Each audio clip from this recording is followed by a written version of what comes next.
Hey, this is Ed, your landscaping coach, back here in Hacienda Heights, California, checking on the progress of our bio-herbicide application in order to get rid of grassy weeds here in our stand of Kurapia.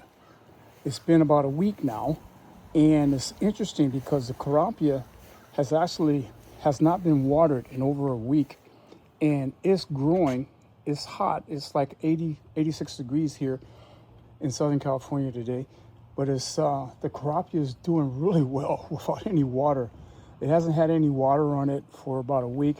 I think the client turned the water. I told her to put some water on it last night, so she added some water last night. But if you take an overall look at the Kurapia, it's doing great without any water for 1 week.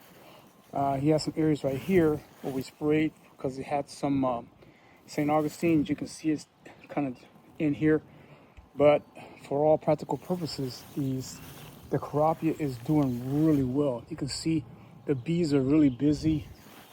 And back over in this area here, this is kind of a really thin area here.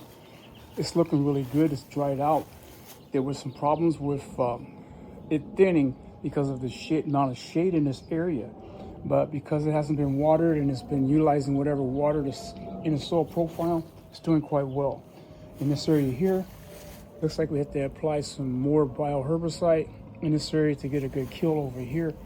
But in the areas that I sprayed a week ago, you can see where the different colorations of the grasses, where it's got a good kill and where some of it is still, we need to do another application. But it's better to do a little bit by little bit rather than coming through and nuking everything. Over in the shade, it's doing really well. It's really nice and thick here in the shade, but what we're going to do is do a light trimming on the tops, and then we'll apply some nutrition to stimulate everything to get growing, and it'll stimulate some of these grasses and stuff too that still are kind of hanging out.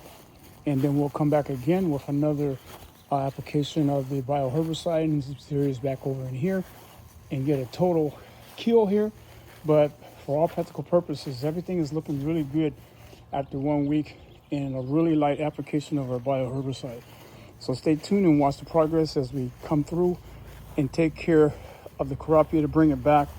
And one thing I just want to point out again is the resistance and the resilience of the Kurapia. You see it stretching out its tendrils over the sidewalk, even though it hasn't been watered in over the week. Stay tuned. Be sure to subscribe if you haven't subscribed. Watch the magic.